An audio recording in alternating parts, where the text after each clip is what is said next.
اللہم صلی علی الحمدللہ رب العالمین والصلاة والسلام علی سید المرسلین اما بعد فاعوذ باللہ من الشیطان الرجیم بسم اللہ الرحمن الرحیم پڑھیے الصلاة والسلام علیک یا رسول اللہ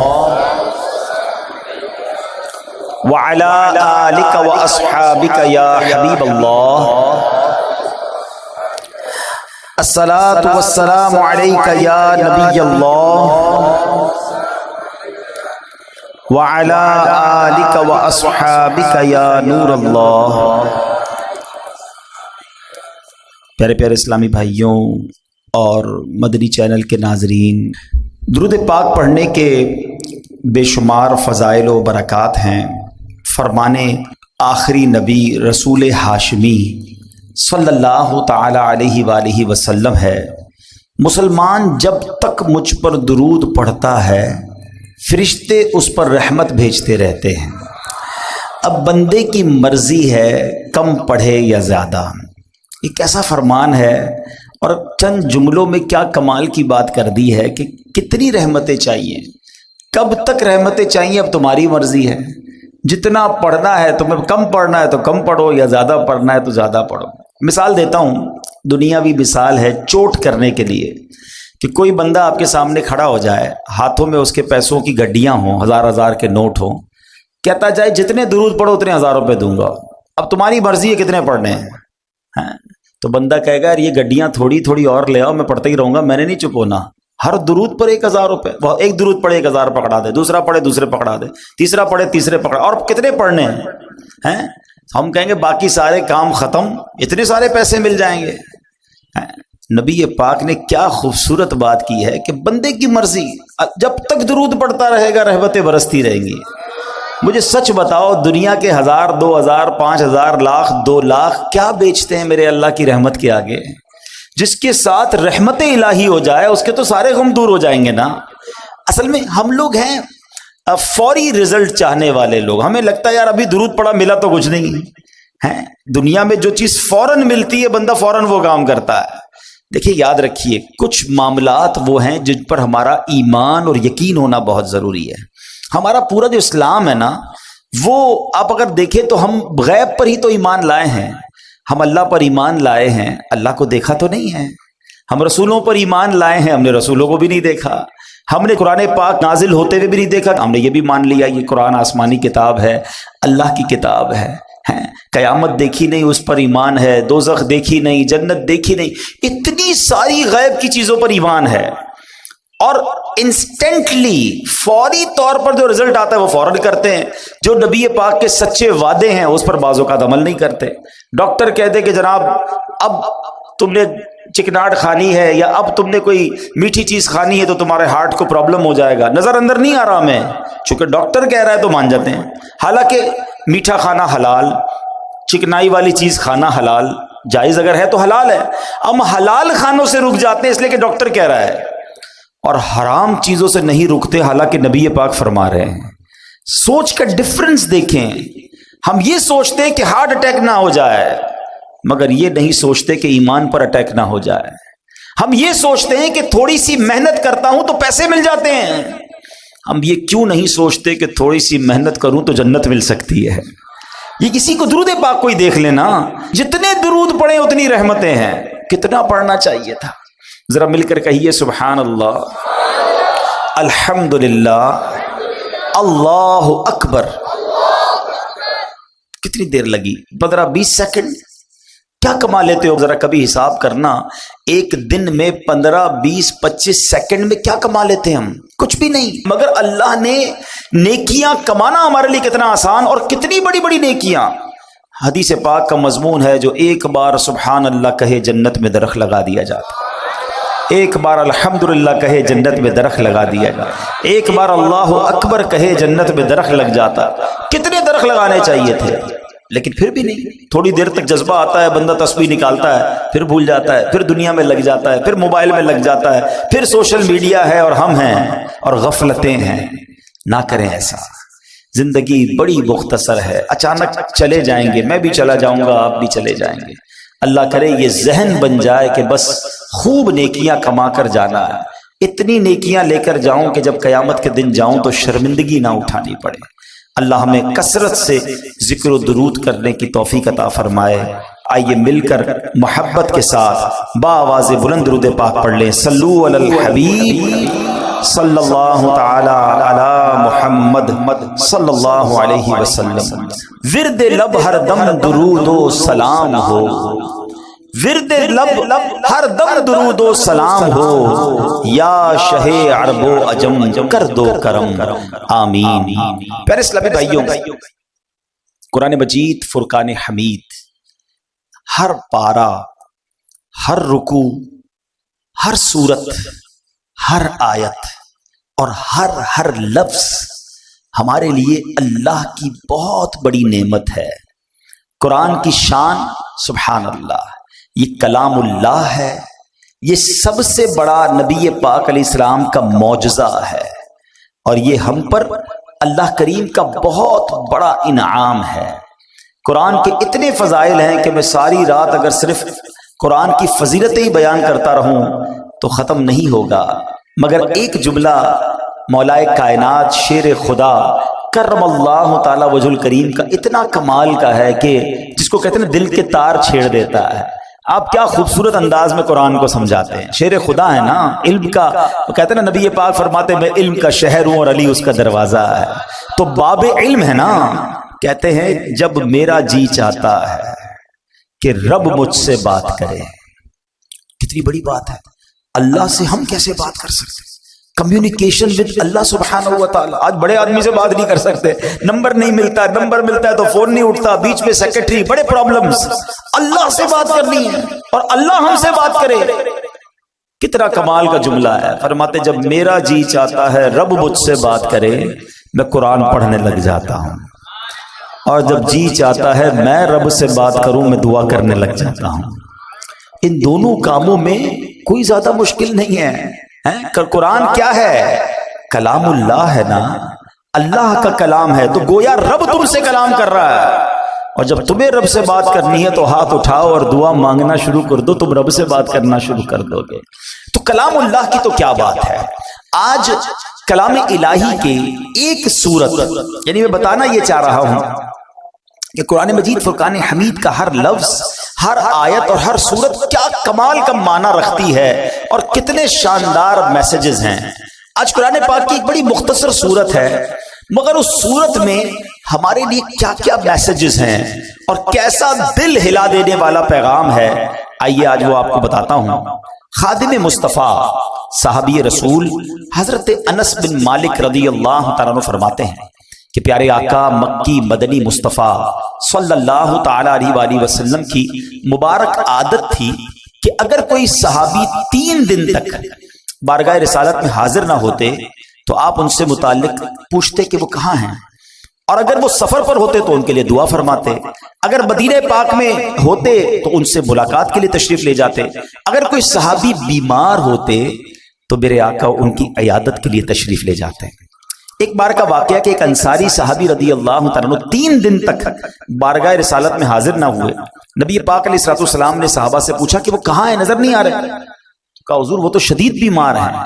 یہ خبر سن کر سردار انبیاء محبوب خدا صلی اللہ تعالی علیہ وآلہ وسلم نے حضرت ابوبکر صدیق اور حضرت عمر فاروق اور چند دیگر صحابہ کو لیا اور ان کی عیادت کے لیے تشریف لے گئے۔ آئے ہائے، صحابی کی قسمت تو دیکھو، آقا بھی جا رہے ہیں، صدیق اکبر بھی جا رہے ہیں، عمر فاروق بھی جا رہے ہیں، سر بالی انہیں رحمت کی ادا لائی ہے، سر بالی انہیں رحمت کی ادا لائی ہے، حال بگڑا ہے تو بیمار کی بن آئی ہے۔ اب کیا ہوا؟ آقا علیہ الصلوۃ والسلام آخری نبی رسول ہاشمی صلی اللہ تعالی علیہ وسلم نے اپنے پیارے صحابی کو دیکھا، واقعی شدید بیمار تھے۔ آپ نے خوبصورت اور پیارے انداز میں تیمارداری فرمائی، احوال پوچھا، حال پوچھا، تو اس صحابی نے اپنا حال عرض کرتے ہوئے اپنی بیماری کا ایک بڑا کمال کا واقعہ بتایا کہ بیمار ہوا کیسے میں۔ کہتے حضور بات یہ ہے کہ ایک روز میں مغرب کی نماز میں آپ کی مسجد میں حاضر ہوا، آپ نماز پڑھا رہے تھے، میں آپ کے پیچھے نماز پڑھ رہا تھا، اور آپ نے اس روز نماز میں سورہ قارعہ کی تلاوت کی. قرآن پاک کے 30ویں پارے میں یہ سورت ہے سورہ قارعہ. حضور آپ نے تلاوت کی. اس تلاوت کو سن کر نمازی کے اندر مجھ پر ایسا خوف خدا کا غلبہ ہوا، میں نے دعا کی اے اللہ مجھے دنیا ہی میں آزمائش میں ڈال دے، آخرت میں آزمائش میں نہ ڈالنا. حضور بس وہ دعا کرنا ہے اور میری ایسی حالت ہو گئی ہے، میں بیماری میں آ گیا ہوں، آزمائش میں آ گیا. اللہ اکبر. میرے آقا کیا پیارے آقا ہیں. نبی پاک علیہ الصلوۃ والسلام فرماتے ہیں کہ تم نے برا کیا، یہ بات درست نہیں ہے. کیا یہ درست نہیں تھا کہ تم اللہ عز و جل سے دنیا کی بھی بھلائی مانگتے اور آخرت کی بھی بھلائی مانگتے اور جہنم سے بچنے کی دعا بھی کرتے؟ یعنی تم نے کیوں یہ کہا کہ یا اللہ مجھے دنیا میں آزمائش ڈال دے، آخرت میں نہ ڈالنا؟ میرے رب کے خزانوں میں تو کمی نہیں نا، اس سے دنیا کی بھی بھلائی مانگ لیتے، آخرت کی بھی بھلائی مانگ لیتے. کیا پیاری تربیت فرمائی. اب نبی پاک نے حکم دیا کہ ابھی دعا کرو، اور دعا کرو دنیا اور آخرت کی بھلائی کی دعا مانگو. صحابی نے ہاتھ اٹھائے، آقا کا حکم تھا، اسی وقت دعا مانگی. نبی پاک نے خود بھی ان کے لیے دعا فرما دی. اب میرے آقا دعا فرمائیں تو رد کیسے ہو سکتی ہے؟ بریلی کے تاجدار امام عشق و محبت لکھتے ہیں نا، اجابت کا صحرا عنایت کا جوڑا دلہن بن کے نکلی دعائے محمد. اجابت کہتے ہیں قبولیت کو، قبولیت اجابت نے جھک کر گلے سے لگایا بڑی ناز سے جب دعائے محمد صلی اللہ علیہ وسلم. اور ایسا ہی ہوا، اس دعا کا اثر ایسا ہوا کہ کوئی رسیوں سے جکڑا ہوا ہو اور وہ آزاد ہو جائے، وہ صحابی اسی وقت کھڑے ہو گئے اور صحت مند بھی ہو گئے. اب اس ایک واقعے سے اللہ اکبر کیا کمال کا واقعہ ہے، کیا کیا سیکھنے کو ملا. پہلی بات، نماز کیسی تھی، پڑھانے والا کون تھا اور پڑھنے والے کون تھے. آقا تلاوت کر رہے اور صحابہ پیچھے نماز پڑھ رہے ہیں، لیکن ان کی نماز میں انہماک، خشوع و خضوع کا عالم کیسا تھا. ایک تو قرآن سمجھتے تھے، پھر اس کا اثر لیتے تھے. تلاوت کیا ہو رہا ہے اس کو جانتے اور اس کا اثر لیتے تھے. سب نے عشاء کی نماز اکثر نے پڑھی ہوگی. اگر میں یہ سوال کر لوں، ہاتھ نہیں اٹھائیے گا، اپنے آپ سے خود ہی سوال کر لیں، امام صاحب نے کیا تلاوت کی پہلی رکعت میں اور دوسری رکعت میں؟ ارے عبدالحبیب بھائی اب تو ذرا دکان کا حساب ساتھ چل رہا تھا ہمارا، تو ہمیں کیا پتا کیا تلاوت ہوئی. کبھی ٹیسٹ لے لیا کرو، سلام پھیرتے ہی پوچھ لیا کرو اپنے آپ سے کہ آج کیا تلاوت ہوئی. اچھا یاد بھی ہے، مثال کے طور پہ چلو کسی کو یاد ہے آج امام صاحب نے سورہ فیل پڑھی تھی یا جناب تبارک الذی پڑھی تھی یا کون سی سورت پڑھی تھی، معنی کیا اس کا تو یہ تو نہیں پتا. کب تک ہم قرآن بغیر سمجھے سنتے رہیں گے اور پڑھتے رہیں گے؟ کب قرآن کے نور کو اور اس کی چاشنی کو دل میں محسوس کریں گے؟ کب انڈرسٹینڈنگ آف قرآن کریں گے؟ میں نہیں کہتا، ہونا تو یہی چاہیے کہ مسلمان ہونے کی حیثیت سے مجھے اور آپ کو پورا قرآن ایک بار تو زندگی میں ہم نے ترجمہ اور تفسیر سے پڑھا ہوتا. لیکن چلو بھائی پورا قرآن پڑھنے کی بات کرتے تو لوگ ہی بھاگ جاتے ہیں. یار کم از کم یہ تو ہو سکتا ہے نا، ہم ثنا سے لے کر التحیات اور درود ابراہیم اور دعا تک جتنا نماز میں قرآن پڑھتے ہیں اتنا تو سمجھ لیتے، اس کو تو انڈرسٹینڈ کر لیتے. قرآن کی چند مشہور صورتوں کا معنی تو پتا ہوتا. مگر خشوع و خضوع کا تو عالم یہ ہے کہ نماز میں دھیان ہی کہیں اور ہوتا. لوگ کہتے بھی ہمارا دھیان کہیں اور ہوتا. وہ مشہور چٹکلا ہے نا کہ ایک صاحب آئے، عشاء کی جماعت چلی گئی، رونے لگ گئے. تو نمازیوں نے کہا یار نہیں رو بھائی، اتنی نماز سے محبت، اتنی جماعت سے محبت کہ جماعت چلی گئی اب رو رہے. کہتے یار بات یہ نہیں ہے، مسئلہ یہ کہ روز دکان بند کر کے عشاء کی جماعت میں آتا تھا، امام صاحب 4 رکعت پڑھاتے تھے، میں پورا حساب ملا لیتا تھا. اب جماعت تو چلی گئی، اب حساب کب ملاؤں گا اور نماز کب پڑھوں گا؟ معاذ اللہ یہ ہمارا ذہن نہیں ہوتا ہے. اچھا اس کی بڑی وجہ بھی یہی ہے، علماء نے اس کا طریقہ بھی بتایا کہ ایک تو بندہ اپنے ذہن کو دنیاوی خیالات سے پاک کر کے ایکچولی نماز کیا ہے؟ اللہ کی بارگاہ میں حاضری ہے. آپ کسی بہت بڑی شخصیت کے پاس، بڑے سیٹھ کے پاس، جس کے پاس آپ کی فائل رکی ہوئی ہو، اس افسر کے پاس جائیں تو دھیان کدھر ہوتا ہے؟ بالکل اس کی طرف فوکس، ہاتھ بندھے ہوئے، سر میرا چھوٹا سا کام، پلیز سائن کر. اتنی اس سے لجاجت، اس کی طرف فوکس. اور خدائے احکم الحاکمین کے دربار میں آنا ہے، دھیان کہیں اور ہے، سوچ کہیں اور ہے. خود سوچو، شرم آنی چاہیے. جس کا نماز میں دھیان کہیں اور ہوتا ہے اس کو خود ہی اپنے آپ سے شرم آنی چاہیے. اور یہ شرم ہی یہ گلٹی ہی تمہیں دھیان دلا دے گی، تمہیں خشوع دلا دے گی۔ اور دوسری بات کہ آپ ایٹ لیسٹ قرآن کی مشہور صورتوں کا میں پھر مشورہ دیتا ہوں، جو اپنا آخری پارہ ہے نا، کم از کم 30واں پارہ ترجمہ تفسیر سے 2-3 بار پڑھ لیں۔ عموماً امام صاحب اسی میں سے تلاوت کر رہے ہوتے ہیں، ہم بھی انہی میں سے پڑھ رہے ہوتے ہیں۔ آپ جب پتہ چلے گا نا کہ آپ بات کیا کر رہے ہو، الحمدللہ رب العالمین الرحمن الرحیم مالک یوم الدین، اب آپ قرآن کے ساتھ ہوں گے، نور کے دریا میں تیر رہے ہوں گے، رحمان کی بات ہو رہی ہے، رحیم کی بات ہو رہی ہے، یوم الدین یعنی قیامت کے مالک کی بات ہو رہی ہے، اب اللہ سے التجا ہو رہی ہے، ایاک نعبد و ایاک نستعین، اے اللہ ہم تیری ہی عبادت کرتے ہیں، تجھی سے مدد چاہتے ہیں، اب آگے چلیں گے، اے اللہ اس راستے پر چلا دے جو تیرے پسندیدہ بندوں کا راستہ ہے، اس راستے سے بچا لے جو تیرے غضب والوں کا راستہ ہے۔ اب جناب رحمت کی آیتیں آئیں گی، دل جھومنے لگے گا، عذاب کی آیتیں آئیں گی، آنسو بہنے لگیں گے۔ واللہ میری بات کو سمجھ لو، جس کو قرآن سمجھ آنے لگ گیا نا، کبھی کبھی جب اچھا قاری تلاوت کرتا ہے، امام صاحب تلاوت کرتے ہیں نا، جن کو قرآن سمجھ آ رہا ہوتا ہے نا، وہ کہتے ہیں امام صاحب رکوع میں نہ جائیں، اور تلاوت کریں، اللہ کی اور باتیں سنائیں، ہمیں اور قرآن کی باتیں سنائیں، کیونکہ قرآن کے ساتھ وہ اٹیچ ہو جاتے ہیں۔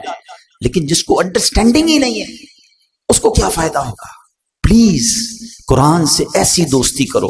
اور میں آپ کو کوئی بہت بڑا کام نہیں بتا رہا، کم از کم 30واں پارہ ترجمہ تفسیر، اب تو صراط الجنان آ گئی ہے، حاصل کر لے، پڑھ لیں، آپ کی زندگی بدل جائے گی۔ واللہ جس کو نماز سمجھ آنے لگ جائے گی، اس کو نماز کا مزہ ہی اور آتا ہے۔ سبحان ربی العظیم جب وہ کہتا ہے اور وہ سمجھتا ہے کہ میں عظیم رب کی تعریف کر رہا ہوں، تو بعض اوقات تو آنکھوں سے آنسو نکلتے ہیں، سجدے میں جا کر سر جھکا کر سبحان ربی الاعلیٰ جب دل کی گہرائیوں سے بندہ ادا کرتا ہے، تو اللہ کو گویا یہ کہہ رہا ہوتا ہے، اے اللہ سر بھی تیرے دربار میں جھکا دیا، اب میں نے سب کچھ تیرے دربار میں جھکا دیا ہے، اپنا سراپا تیرے بارگاہ میں جھکا دیا ہے، اے اعلیٰ رب، اے مالک، اے خالق، اے سب سے بڑے مولا، اب مجھ پر نگاہ رحمت فرما دے۔ پھر بندہ اس کیفیت سے نماز پڑھتا ہے۔ تو اگر نماز کا لطف لینا چاہتے ہو تو نماز کو سیکھیں، نماز کو انڈرسٹینڈ کریں، نماز کے اندر جو قرآن ہے کم از کم اس کو جانیں۔ صحابی رسول نے سورہ قارعہ سنی، دل کی کیفیت بدل گئی، خوف خدا میں مبتلا ہو گئے۔ یہ بات ہمیں اس واقعے سے سیکھنے کو ملی۔ اب ایک اور بات جو اس بات سے سیکھنے کو ملی کہ دعا کیا کرنی چاہیے۔ کچھ لوگ بڑے نادان ہوتے ہیں، کہتے بس یا اللہ یہ کام کر دے، بھلے وہ نہ کرنا، یہ کام ہو جائے باقی بھلے خراب ہو جائے۔ کیوں خراب ہو جائے؟ اچھا معاذ اللہ کچھ لوگ اپنے لیے بد دعائیں کر رہے ہوتے ہیں۔ پہلے ایک بات سمجھ لو، ہمیں نہیں پتا ہوتا کون سا وقت قبولیت کا ہوتا ہے۔ ہاں بری باتیں نہ نکالا کرو، یہ ماں باپ کو بھی ایک مشورہ دے رہا ہوں۔ بچہ تنگ کرے، بچہ پریشان کرے تو بعض اوقات مائیں کوسنے دے رہی ہوتی، تجھے کیڑے پڑے، تو برباد ہو جائے، تو کبھی ترقی نہ کرے، یہ نہ کہا کرو۔ کیا پتا یہ قبولیت کی گھڑی ہو اور تمہارا بیٹا برباد ہو جائے۔ اچھی بات، اللہ کی بارگاہ میں اچھی باتیں اور اچھی دعائیں کرنی چاہیے، اور اپنے لیے بھی ایسے ہی کیا کریں۔ کیسی دعا کر دی کہ یا اللہ دنیا میں آزمائش میں ڈال دے، آخرت میں مت ڈالنا۔ ارے میرے رب کے خزانے بہت بڑے، اس سے مانگو نا، ربنا آتنا فی الدنیا حسنہ وفی الآخرۃ حسنہ وقنا عذاب النار۔ اے اللہ دنیا بھی اچھی کر دے، آخرت بھی اچھی کر دے، عذاب قبر سے بھی بچا لے۔ رب سے مانگو، مانگ کریم سے رہے ہو۔ ہمارے پاس پیسے تھوڑے ہوتے ہیں، ہمارے اور آپ کی اتھارٹی تھوڑی ہے، ہمیں لگتا ہے یار اس سے ایک چیز مانگوں گا دے دے گا، دو مانگوں گا دے نہیں سکے گا، بندہ کہتا ہے ایک ہی لے لو یار۔ دنیا والوں میں چلتا ہے، میرے رب کے خزانے جس کا کوئی کنارہ نہیں، وہ خزانے نہ ختم ہونے والے ہیں، وہ ہم سب کو جنت میں ڈال دے، اس کی رحمت میں کوئی کمی نہیں پڑے گی۔ تو مانگو نا اس سے دل کھول کر، تو رب سے ہمیشہ دل کھول کر اور یقین کے ساتھ مانگنا چاہیے، اور ایسی دعا نہیں کرنی چاہیے کہ جس میں آزمائش کی دعا، پریشانی کی دعا، بربادی کی دعا۔ اللہ پاک جو ہے ہمیں خوب اچھی دعائیں کرنے کی توفیق عطا فرمائے۔ اب آتے ہیں اس سورہ قاریہ میں تھا کیا ایسا کہ صحابی رسول اتنے خوف زدہ ہو گئے ہیں۔ اب ذرا اس سورہ قاریہ کے بارے میں جانتے ہیں، اور اس سے آپ کو ایک اور بات بھی سیکھنے کو ملے گی کہ جب ایک سورت میں اتنا کچھ ہے تو جو پورا قرآن سمجھ رہا ہوگا، پورا قرآن پڑھے گا، تو اس کے دل میں کیسی کیسی باتیں، کیسے کیسے خزانے آنا شروع ہو جائیں گے۔ سورہ قاریہ جو ہے، یعنی جس مبارک سورت کی تلاوت انصاری صحابی نے زبان مصطفیٰ سے سنی، ان پر خوف خدا کا غلبہ ہوا۔ یہ قرآن کریم کی مختصر صورتوں میں سے ہے، 30ویں پارے میں ہے، اس میں ایک رکوع ہے اور 11 آیتیں، بس صرف 11 آیات تلاوت کرو تو 2 منٹ میں پوری ہو جاتی ہے۔ اور اس سورت میں قیامت کی ہولناکیوں کو بیان کیا گیا ہے، اور سورہ قاریہ کے مضامین کے لحاظ سے 3 حصے بنتے ہیں۔ نمبر 1 قیامت کی ہولناکیوں کا بیان ہوا، دوسرے حصے میں اس بات کا بیان ہوا کہ جب قیامت آئے گی تو اس وقت دنیا کی کیا حالت ہوگی، ایٹماسفیئر کیسا ہوگا، اور تیسرے حصے میں قیامت کے اختتام کا بیان ہے کہ امتحان کیسے ہوگا، اس سینیریو میں جب لوگوں کا ایگزام ہوگا تو وہ کیسے ہوگا۔ صرف 11 آیتوں میں رب نے قیامت کا نقشہ بھی کھینچ دیا اور کیا ہوگا اس میں یہ بھی بتا دیا۔ اب ذرا غور سے دل تھام کر، اللہ کرے کہ ہم پر بھی اس صحابی رسول کی کیفیت کا صدقہ نصیب ہو اور ہم قرآن سنیں اور اللہ کے خوف سے بھی لرزہ کریں جب بھیانک، خوفناک اور عذاب کی باتیں ہوں۔ اللہ قرآن میں فرماتا ہے، بسم اللہ الرحمن الرحیم، القارعۃ ما القارعۃ وما ادراک ما القارعۃ۔ القارعہ، اس کا ترجمہ کیا اعلیٰ حضرت نے دل دہلانے والی۔ مل قارعہ، کیا وہ دل دہلانے والی؟ وما ادراک مل قارعہ، اور تم نے کیا جانا کیا ہے وہ دل دہلانے والی؟ 3 بار ایک ہی بات، القارعۃ مل قارعہ وما ادراک مل قارعہ۔ علماء بڑا پیارا اس میں جواب دیتے ہیں کہ قرآن کا ایک بہت خوبصورت اسلوب ہے، اسٹائل ہے قرآن کا، کہ جب کسی بات پر انفسائز کرنا ہوتا ہے، تاکید دلانی ہوتی ہے، توجہ درکار ہوتی ہے، تو قرآن یہ انداز اختیار کرتا ہے۔ کلام اللہ کا یہ انداز ہے کہ لوگ خوب توجہ کریں، دیکھو بڑی اہم بات ہونے جا رہی ہے۔ اسی طرح کا انداز آپ کو سورہ قدر میں ملتا ہے، انا انزلناہ فی لیلۃ القدر وما ادراک ما لیلۃ القدر۔ قرآن خود پوچھتا ہے، بتاؤ تم نے کیا جانا لیلۃ القدر کیا ہے؟ پھر قرآن اس کے بعد خود ہی بتاتا ہے، قرآن گویا بتاتا ہے کہ لیلۃ القدر کیا ہے۔ بالکل اسی طرح یہاں یہ انداز ہے کہ تم نے کیا جانا، کیا ہے دل دہلانے والی۔ اب القارعہ کس کو کہتے ہیں؟ مفسرین لکھتے ہیں کہ قارعہ قیامت کے ناموں میں سے ایک نام ہے۔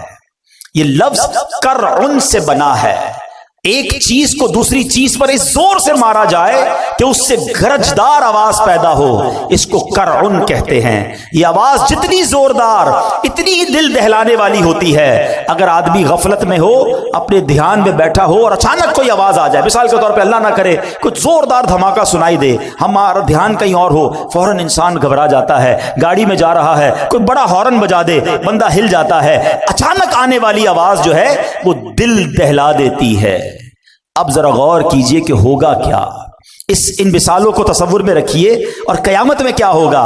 فرمایا تاجر کاروبار میں مصروف ہوں گے، nobody knows، پتہ بھی نہیں ہوگا، کسی کو پتہ نہیں ہوگا۔ تاجر کاروبار میں مصروف ہوں گے، خواتین گھر کے کام کاج میں مصروف ہوں گی، کسان کھیتوں میں مصروف ہوں گے، کوئی کھانا کھا رہا ہوگا، کوئی اپنے دوستوں کے ساتھ باتیں کر رہا ہوگا۔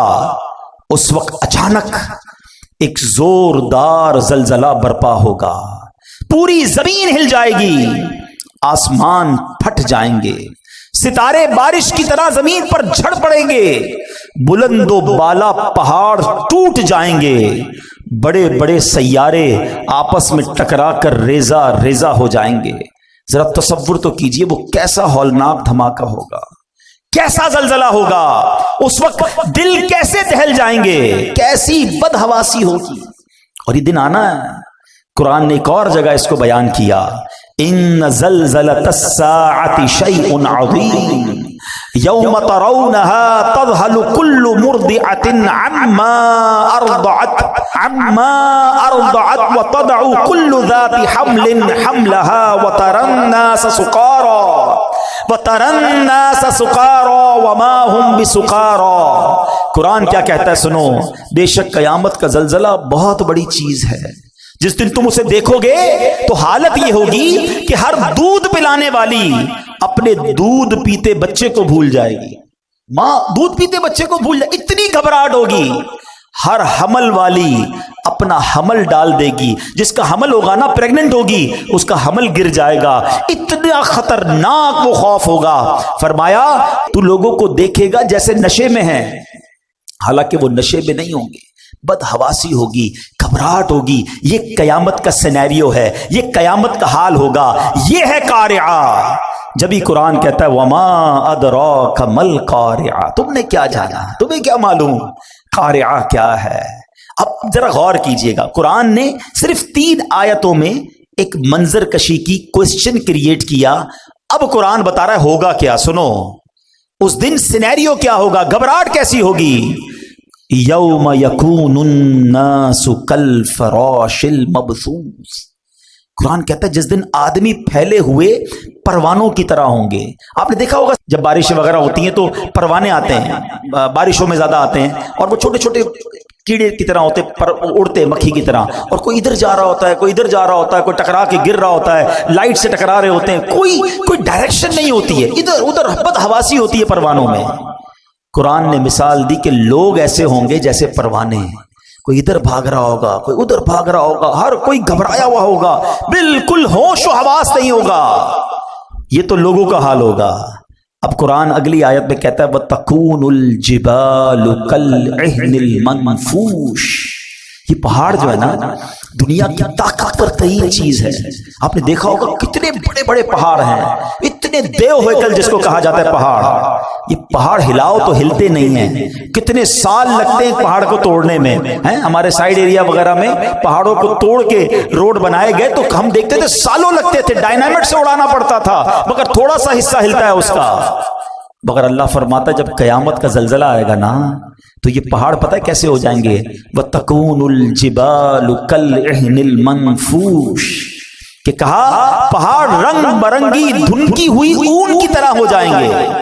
یہ ہمارے علاقے میں بھی آپ نے دیکھا ہوگا، وہ رضائی بنانے والے کو، رضائی بنانے والا آپ نے دیکھا ہوگا ڈنڈی مارتا ہے رضائی پہ جب بنا رہا ہوتا، تو اون جو ہے نا، اون روئی وہ اڑتی ہے۔ قرآن کہتے ہیں جیسے یہ روئی اڑتی ہے نا، ایسے پہاڑ اڑ رہے ہوں گے۔ صرف 2 آیتوں میں ہمارے سامنے قیامت کا نقشہ آ گیا کہ لوگ بدحواس ہوں گے، یوم یکون الناس کالفراش المبثوث، اور پہاڑ کیسے ہوں گے، وَتَكُونُ الْجِبَالُ كَالْعِهْنِ الْمَنْفُوشِ، کہ پہاڑ تو اون کی طرح اڑ رہے ہوں گے۔ اب ہمارا کیا ہوگا؟ یہی خوف بہت تھا نا؟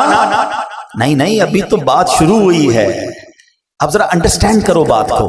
اللہ نہ کرے کوئی اچانک آفت آ جائے، کوئی ٹینشن آ جائے، زلزلہ آ جائے اور آپ بھاگ رہے ہوں، اور کوئی بندہ آپ کو روکے، یار رکو ذرا بتاؤ تم نے آج دن کیسے گزارا ہے، تو آپ کہیں گے اللہ کے بندے حالت دیکھ رہے ہو، اتنی بڑی ٹینشن میں تم مجھ سے سوال کر رہے ہو۔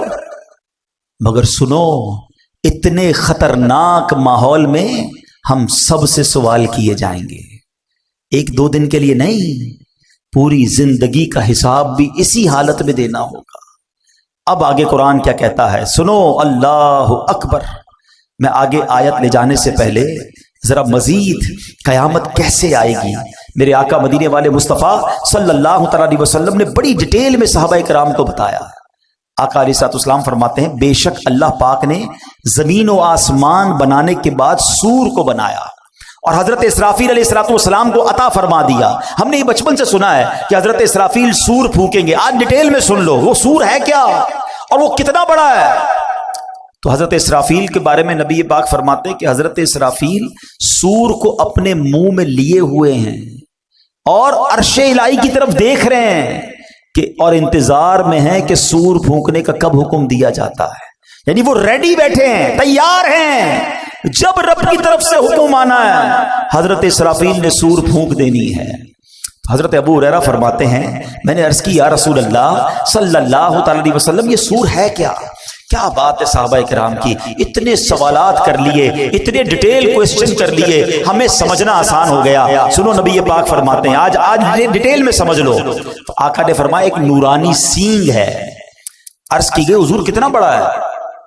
فرمایا بہت بڑا ہے، اس ذات کی قسم جس کے قبضے میں میری جان ہے، سور کا دائرہ زمین و آسمان کی چوڑائی جیسا ہے، اتنا بڑا، یوں سمجھیے، اب اس کو نارمل زبان میں سمجھانے کے لیے وہ ہارن جس طرح ہوتا ہے، ایک پائپ جس طرح ہوتا ہے، سور اس طرح کا ہے، مگر وہ اتنا بڑا ہے کہ اس کا جو دائرہ ہے وہ زمین و آسمان کی چوڑائی جیسا ہے۔ اور حضرت اسرافیل کو اللہ کریم 3 بار سور پھونکنے کا حکم فرمائے گا۔ یہ سور 3 بار پھونکا جائے گا، یاد رکھیے گا۔ نمبر 1، پہلی بار نفخہ فزع یعنی گھبراہٹ کی پھونک ہوگی۔ دوسری بار نفخہ صعق یعنی موت کی پھونک ہوگی، اور تیسری نفخہ قیام یعنی موت کے بعد دوبارہ اٹھائے جانے کی وہ پھونک ہوگی۔ یہ 3 بار حضرت اسرافیل جو ہے وہ سور پھونکیں گے۔ اور اب سنو کیا ہوگا۔ 3 بار جو سور پھونکی جائے گی نا، اس کی ڈیٹیل بھی نبی پاک نے بیان کی۔ فرمایا اللہ پاک حضرت اسرافیل کو جب پہلی بار سور پھونکنے کا حکم دے گا نا، اس کو فرمائے گا انفخ نفخۃ الفزع یعنی گھبراہٹ کی پھونک مارو۔ حضرت اسرافیل علیہ السلام پھونک ماریں گے۔ اب جب اس کی ہولناک آواز آئے گی نا، تو زمین و آسمان والے گھبرا اٹھیں گے۔ اللہ جسے محفوظ فرمائے، باقی لوگ گھبرا اٹھیں گے۔ اللہ پاک کے حکم سے حضرت اسرافیل اس آواز کو، اس پھونک کو اور لمبا کریں گے۔ اب اس کی ہولناکی سے پہاڑ ہلنے لگیں گے، بادل چلتے ہیں ایسے پہاڑ چلنے لگیں گے، ریزہ ریزہ ہو جائیں گے، شدید زلزلہ طاری ہو جائے گا، جیسا کہ اللہ پاک فرماتا ہے یوم ترجف الراجفہ تتبعها الرادفہ قلوب یومئذ واجفہ، جس دن تھر تھرانے والی تھر تھر آئے گی، اس کے پیچھے آئے گی پیچھے آنے والی، دل اس دن خوف زدہ ہو جائیں گے۔ ایک جگہ نہیں، قرآن میں جگہ جگہ قیامت کی منظر کشی کی گئی ہے، قیامت کا حال بیان کیا گیا ہے۔ نبی پاک علیہ السلام نے مزید فرمایا کہ اس وقت زمین سمندر میں پھنسی ہوئی اس کشتی کی طرح ہوگی جسے سمندر کے تھپیڑے لگتے ہیں، کشتی کے سوار کبھی اوندھے گرتے ہیں۔ اس وقت دودھ پلانے والیاں دودھ پیتے بچوں کو بھول جائیں گی، حمل والیوں کے حمل گر جائیں گے، بچے دہشت کے سبب بوڑھے ہو جائیں گے، شیطان زمین کے کناروں کی طرف بھاگیں گے، فرشتے مار کے انہیں پھر زمین کی طرف ڈال دیں گے۔ عجب بحران ہوگا، لوگ ادھر سے ادھر بھاگ رہے ہوں گے، ایک دوسرے کو پکار رہے ہوں گے۔ ابھی لوگ اسی حال میں ہوں گے کہ زمین پھٹ جائے گی۔ اب لوگوں پر ایسی کیفیت اور خوف اور دہشت طاری ہوگی کہ اللہ پاک ہی بہتر جانتا ہے۔ سنو، آسمان بھی گلی ہوئی چاندی کی طرح پھٹ جائے گا، سورج اور چاند بے نور ہو جائیں گے، اور آسمان کو اس کی جگہ سے کھینچ لیا جائے گا۔ یہ پہلی سور پھونکنے کے بعد حال ہوگا، اور یہ نبی پاک صحابہ کو بتا رہے ہیں۔ اب دوسری سور پھونکنے کا وقت آئے گا۔ آقا فرماتے ہیں اللہ پاک جب تک چاہے گا لوگ اس آفت میں، اس پریشانی میں مبتلا ہوں گے، پھر اللہ پاک حضرت اسرافیل علیہ السلام کو پھر نفخہ صعق یعنی سور میں موت کی پھونک مارنے کا حکم فرمائے گا۔ اس بار سور پھونکنے کے بعد آسمان والوں اور زمین والوں پر موت طاری ہو جائے گی۔ ہاں، جسے اللہ پاک چاہے گا اسے اس وقت موت نہیں آئے گی۔ اب ذرا خوبصورت کہتے نا اللہ کی، جس کو کہتے نا حاکمیت، رب کا جبار ہونا، قہار ہونا، مالک ہونا۔ اب ذرا الفاظ سنیے گا حدیث کے، ہلا دیتے ہیں، رونگٹے کھڑے کر دیتے ہیں الفاظ۔ سنو، اب حضرت ملک الموت اللہ رب العالمین کی بارگاہ میں عرض کریں گے یا رب، آسمان والے اور زمین والے تو سب موت کے گھاٹ اتر چکے، مگر جسے تو نے زندہ رکھا، اللہ پاک جانتا ہے، وہ تو خوب جانتا ہے کون زندہ ہے۔ فرمائے گا بتاؤ کون کون زندہ ہے؟ حضرت ملک الموت کہیں گے یا رب تو زندہ ہے اور تجھے کبھی موت نہیں آنی، تیرے سوا عرش اٹھانے والے فرشتے بھی زندہ ہیں، حضرت جبرائیل، حضرت میکائیل بھی زندہ ہیں۔ حضرت اسرافیل کہیں گے مولا میں بھی زندہ ہوں۔ اب حضرت جبرائیل اور حضرت میکائیل پر بھی موت طاری کر دی جائے گی، وہ بھی موت کا مزہ چکھیں گے۔ پھر ملک الموت عرض کریں گے اے مالک، جبرائیل اور میکائیل بھی موت کا ذائقہ چکھ چکے۔ اللہ فرمائے گا اب کون زندہ ہے؟ حضرت اسرافیل کہیں گے مولا تو زندہ ہے جسے کبھی موت نہیں آنی، اور مولا عرش اٹھانے والے فرشتے زندہ ہیں اور میں زندہ ہوں۔ اللہ اکبر، پہلے عرش اٹھانے والے فرشتوں پر موت طاری کی جائے گی، اور پھر ملک الموت جو آخری بچیں گے ان پر بھی موت طاری کر دی جائے گی۔ اب کوئی نہیں ہوگا، اب دنیا میں کوئی باقی نہیں ہوگا، اور وہی رب واحد قہار باقی ہوگا۔ وہ بے نیاز ہے، اس کا کوئی باپ نہ اس کا کوئی بیٹا، وہی اول ہے وہی آخر ہے۔ اور اب اللہ کیا فرمائے گا؟ اچھا اللہ اس وقت جو فرمائے گا نا وہ بھی رب نے قرآن میں بیان کر دیا ہے. کاش قرآن پڑھنے والے بن جاتے ہیں. سب کچھ موجود ہے قرآن میں. اللہ پتہ ہے کیا فرمائے گا؟ لمن الملک اليوم، آج کس کی بادشاہی ہے؟ اللہ اکبر. ان جملوں کی ہیبت کو اگر سمجھو نا، اللہ فرما رہا ہے جب دنیا میں کوئی باقی نہیں ہے، ان تمام متکبرین، ان تمام جابرین، ان تمام لوگوں سے خطاب ہوگا جو سمجھتے تھے کہ ہمارے دم قدم سے دنیا قائم ہے، ہم ہیں تو جناب فیصلے ہوتے ہیں، ہماری اتھارٹی ہے. اب اللہ فرمائے گا لمن الملک اليوم، آج کس کی بادشاہی ہے؟ اس وقت کوئی جواب دینے والا ہی نہیں ہوگا. اب اللہ خود ہی جواب ارشاد فرمائے گا، اور وہ جواب بھی قرآن میں موجود ہے. اللہ فرمائے گا للہ الواحد القہار، ایک اللہ جو سب پر غالب ہے. ہائے ہائے ہائے، میرا رب باقی رہنے والا ہے، وہ حی ہے، وہ قیوم ہے. پھر فرمایا میرے آقا نے زمین اور آسمان کو یوں لپیٹ لیا جائے گا جیسے کاغذ لپیٹتے ہیں. پھر اس زمین کی جگہ کوئی اور زمین بچھا دی جائے گی، آسمان کی جگہ اور آسمان بنا دیا جائے گا. اب اللہ پاک 3 مرتبہ فرمائے گا میں ہوں جبار، جسے میرا شریک ہونے کا دعویٰ ہے سامنے آئے.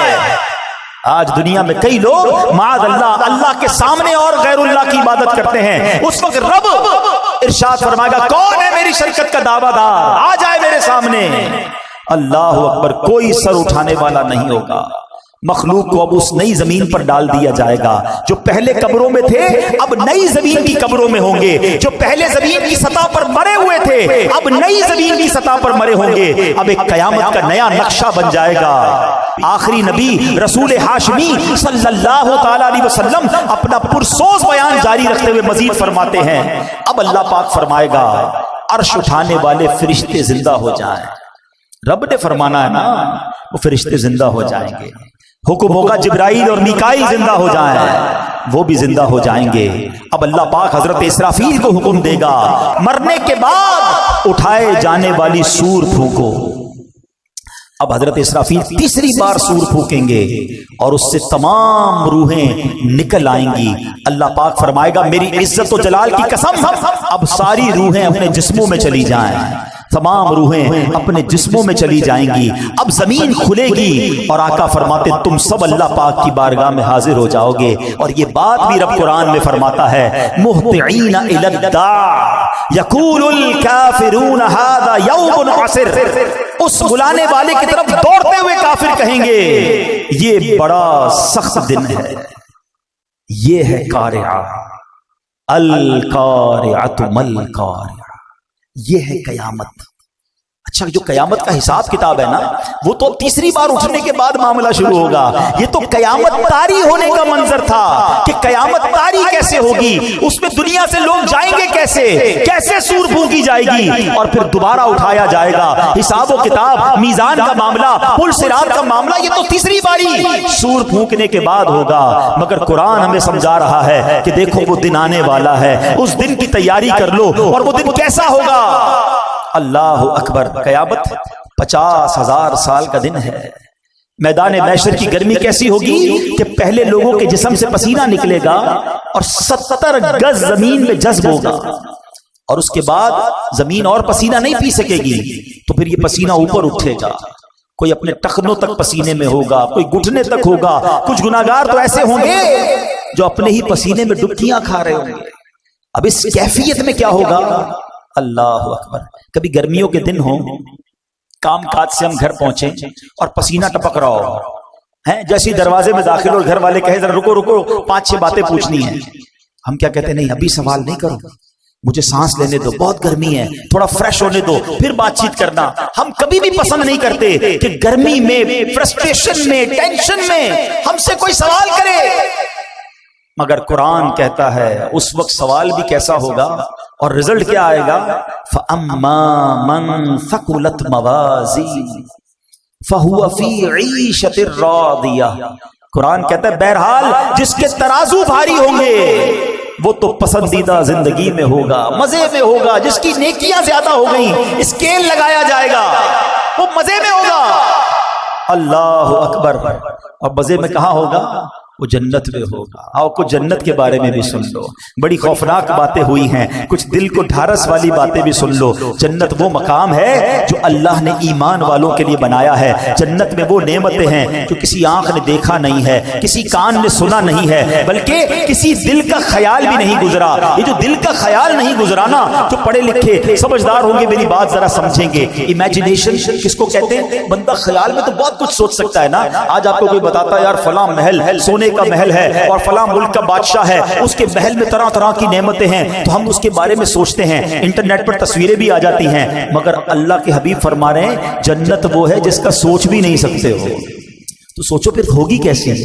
جہاں دماغ کی سوچ نہ پہنچ سکے اس کے بعد وہ نعمتیں کیسی ہوں گی؟ فرمایا دل کا گمان بھی نہیں گزرا. جنت میں دیواریں سونے چاندی کی اینٹوں سے اور مشک کے گارے سے بنی ہوئی ہیں. جنت میں 4 دریا ہیں, ایک پانی کا, دوسرا دودھ کا, تیسرا شہد کا, چوتھا پاکیزہ شراب کا. اور ان دریاؤں میں سے نہریں نکل کر ہر محل کے نیچے سے, ہر جنتی کے گھر سے نیچے سے نکل رہی ہیں. اہل جنت کو ہر قسم کے لذیذ کھانے ملیں گے, جو چاہیں گے فوراً ان کے سامنے موجود ہوگا. پانی کی خواہش ہوگی, جتنی خواہش ہوگی اتنا ہی ان کے مطابق پانی, دودھ, پاکیزہ شراب اور شہد کے کوزے خود بخود ان کے ہاتھوں میں آ جائیں گے. جنت میں کوئی نجاست نہیں ہے, نہ گندگی ہے, نہ تھوک ہے, نہ ریت ہے, نہ بدن کی میل ہے. سنو, ہر جنتی کے لیے کم از کم 10,000 خادم ہوں گے.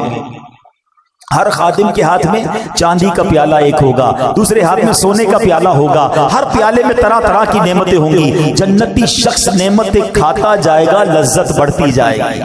یہ بھی بڑی کمال کی بات ہے, سمجھدار لوگ سمجھیں گے. بڑی بھوک لگی ہو سکتا ہے ابھی بھی لگی ہو کسی کو, تو بات جلدی سمجھ آئے. بڑی بھوک لگی ہو اور آپ کی پسندیدہ چیز آپ کے سامنے رکھ دی جائے.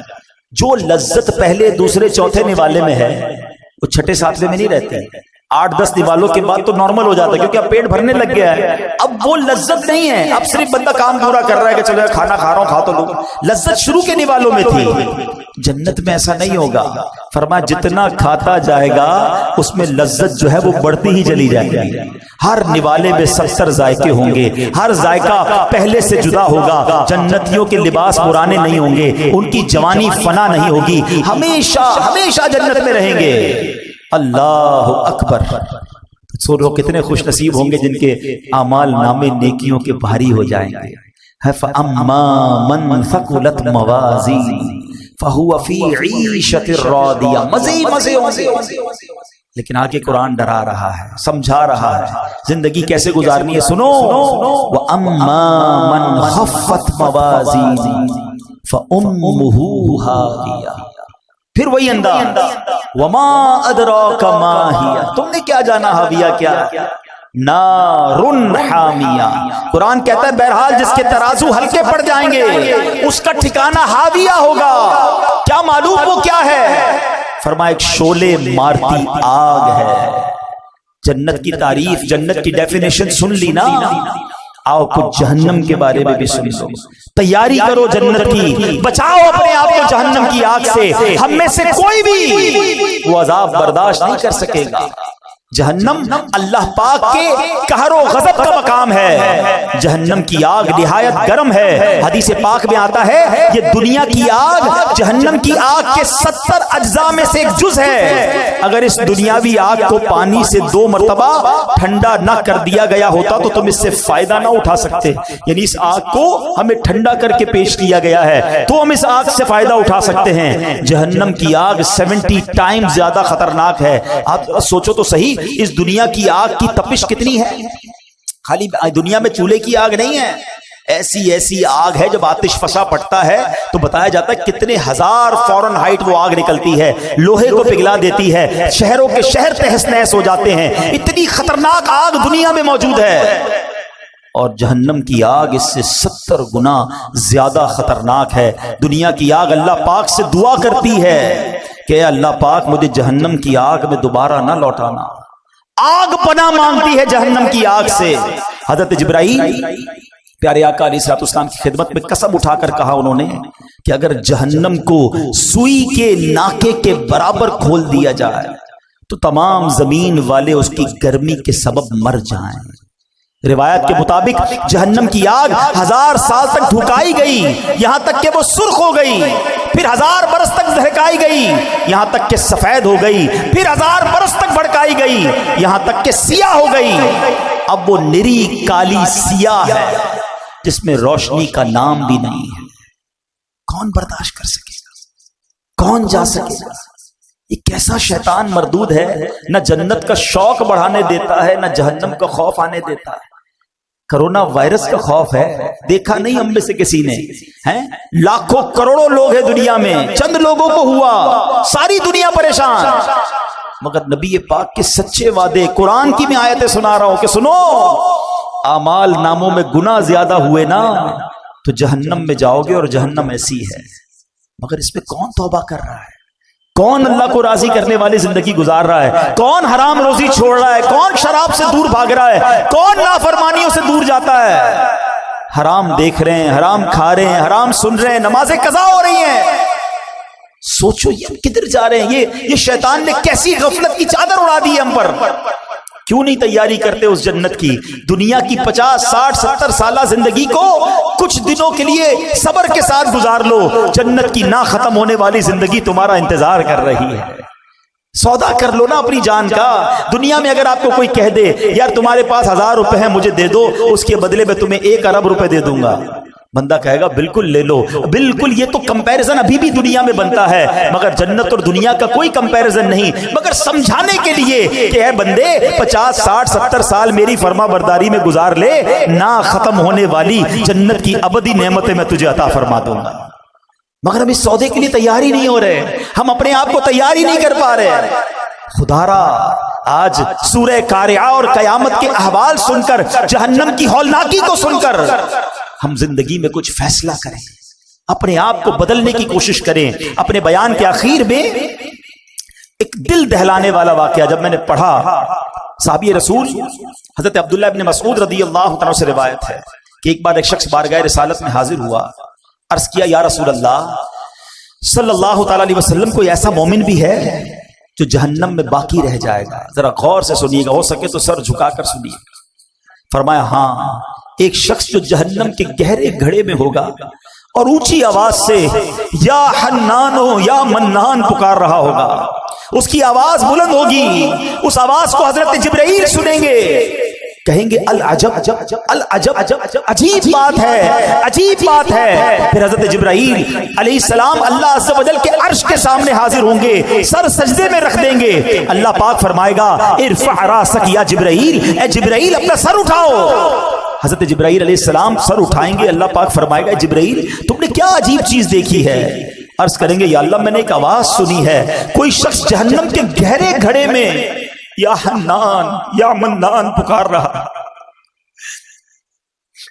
اللہ پاک فرمائے گا جبرائیل مالک یعنی داروغہ جہنم کے پاس جاؤ اور انہیں کہو کہ وہ بندہ جو یا حنان یا منان پکار رہا ہے اسے جہنم سے نکال لاؤ۔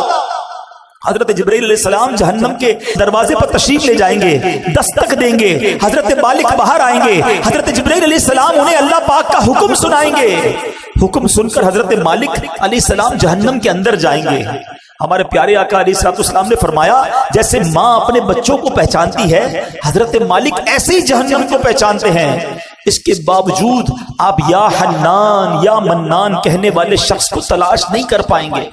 باہر تشریف لائیں گے، حضرت جبرائیل سے عرض کریں گے اے جبرائیل جہنم نے گہرا سانس لیا ہے، اس لیے کون سی چیز پتھر ہے، کون سی چیز لوہا ہے اور کون انسان ہے اس کی پہچان نہیں ہو رہی۔ حضرت جبرائیل پھر اللہ کی بارگاہ میں سجدہ کریں گے، اللہ پاک ارشاد فرمائے گا اے جبرائیل سر اٹھاؤ، تم یا حنان یا منان کہنے والے کو کیوں نہیں لائے؟ جبرائیل عرض کریں گے مولا داروغہ جہنم حضرت مالک نے بھی معذرت کر لی ہے، کہتے جہنم نے سانس لیا ہے، اس کی وجہ سے پتھر لوہے اور انسانوں کے درمیان کوئی فرق نہیں بچا ہے۔ اللہ گویا سبھی جل کر جس کو کہنا کوئلہ بن چکے، کسی چیز کی پہچان نہیں ہو پا رہی ہے۔ اللہ پاک فرمائے گا جبرائیل مالک سے کہو میرا بندہ جہنم کے فلاں گھڑے میں فلاں کونے میں اس طرح پڑا ہوا ہے. حضرت جبرائیل جہنم کے دروازے پر جائیں گے اور حضرت مالک کو یا حنان یا منان پکارنے والے کا پتہ بتائیں گے. حضرت مالک جہنم کے اندر جائیں گے تو دیکھیں گے ایک شخص ہے, اس کے پاؤں اس کی پیشانی کے ساتھ اور ہاتھ گردن کے ساتھ بندھے ہوئے ہیں اور جہنم کے سانپ بچھو اس کے ساتھ لپٹے ہوئے ہیں.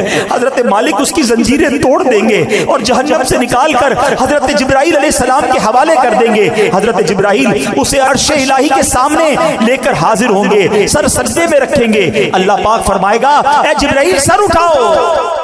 جبرائیل علیہ السلام سر اٹھائیں گے. اب اللہ پاک اس بندے سے فرمائے گا اے میرے بندے, کیا میں نے تیری بہترین تخلیق نہیں کی تھی؟ کیا میں نے تیری طرف رسول نہیں بھیجے تھے؟ کیا ان رسولوں نے تمہیں میری کتاب نہیں سنائی تھی؟ کیا میرے رسولوں نے تجھے نیکی کا حکم نہیں دیا تھا؟ تجھے برائی سے منع نہیں کیا تھا؟ وہ بندہ ساری باتوں کو مانے گا, اقرار کرے گا یا اللہ تو نے میری بہت اعلیٰ تخلیق فرمائی, تیرے رسول بھی تشریف لائے, انہوں نے تیرے احکام بھی سنائے. اللہ پاک فرمائے گا پھر تو نے فلاں گناہ کیوں کیے؟ وہ عرض کرے گا یا اللہ میں نے اپنی جان پر ظلم کیا جس کی سزا میں مجھے جہنم میں ڈال دیا گیا. اللہ اس کے باوجود میری امید نہیں ٹوٹی, مجھے تیری رحمت سے امید تھی, اسی لیے میں یا حنان یا منان پکارتا رہا. مولا تو نے اپنے فضل سے مجھے جہنم سے نکالا ہے, یا اللہ مجھ پر رحم فرما دے. اللہ پاک فرمائے گا اے فرشتوں گواہ ہو جاؤ, میں نے اس بندے پر رحم کیا اور اسے معاف کر دیا.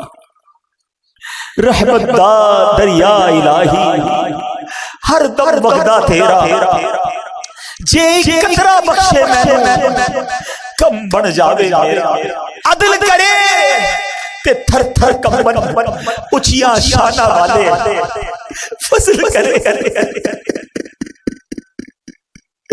فضل کرے تو بخشے جا سکے. میں ورگے منہ کالے تجھے واسطہ میرے آقا مولانا, تجھے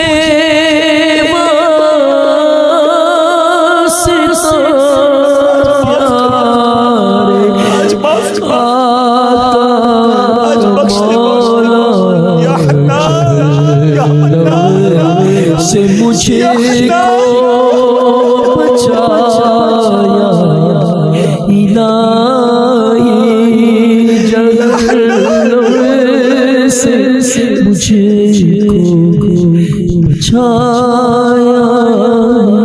اے رب کریم ہم گناہ کر چکے, خطائیں کر چکے, بس آج آؤ میٹھے اسلامی بھائی اللہ سے سچی توبہ کرتے ہیں. دوستی کر لو مالک سے, تو بڑا کریم ہے. دنیا والے نہیں معاف کرتے ہیں. عدالت میں جاؤ نا اور اپنے جرم کا اقرار کرو تو سزا سنائی جاتی ہے. جج یہ نہیں کہتا تم نے مان لیا تو جاؤ معاف کرتا ہوں, مگر میرے رب کی عدالت کے دستور نرالے ہیں. بس مجرم ایک بار مان لے, شرمسار ہو جائے, توبہ کر لے. بڑا کریم ہے. دیکھو نا میں نے اور آپ نے کتنی بار اپنی ماں کی بات نہیں مانی, مگر جب بھی ماں کے پاس گئے اس کے پیر پکڑ لیے, اس کو لجاجت کے ساتھ روتے ہوئے منایا, ماں نے سینے لگایا نا. رب تو کئی ماؤں سے زیادہ چاہنے والا ہے, اس کی رحمت تو چاہتی ہے ہم بخشے جائے. ہم کیسے اس عذاب کو سہ سکیں, ہم جہنم پہ کیسے جا سکیں گے, ہم قیامت کی ہولناکی کیسے برداشت کر سکیں گے. سب ایک ہی طریقہ ہے کہ رب راضی ہو جائے, ورنہ ہمارے پاس کوئی آسرا نہیں ہے, ہمارے پاس اور کوئی طریقہ نہیں ہے. اگر اللہ ناراض ہو گیا نا پھر کچھ بھی نہیں بچے گا, اور رب راضی ہونا چاہیے. اور رب کی رضا یہ ہے کہ بندہ اس سے معافی مانگے, اس سے توبہ کرے اور آئندہ گناہ نہ کرنے کا پکا ارادہ کرے. آؤ میرے پیارے اسلامی بھائیو, قرآن سنا ہے, رب کا کلام سنا ہے. جہاں رب کے غضب کو سنا ہے نا وہ رحمان بھی بڑا ہے, وہ رحیم بھی بڑا ہے. بلدائے بدکار ہوں بے حد زنینوں خار ہوں, معاف کر دے اللہ. بلدائے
آج اس سے دوستی کر لو.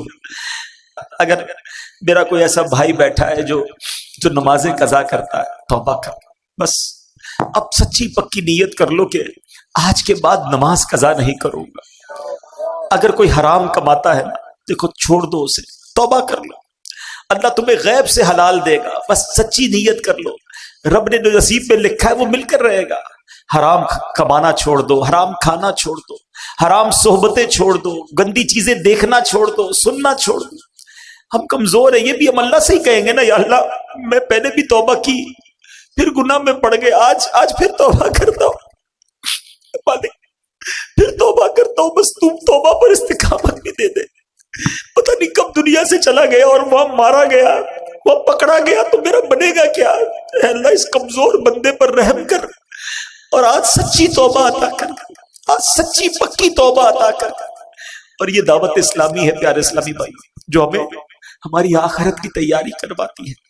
ہم کچھ بھی کر لے، قیامت تو آئے گی نا، حساب کتاب تو ہوگا نا، اس سے بچ کوئی نہیں سکتا.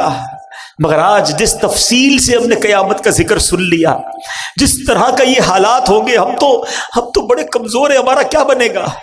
ہاں اللہ راضی ہوا، اللہ کے حبیب راضی ہوئے تو انشاءاللہ قیامت میں بھی لواء الحمد تلے اٹھنا نصیب ہو جائے گا. تو نے دنیا میں بھی عیبوں کو چھپایا یا خدا،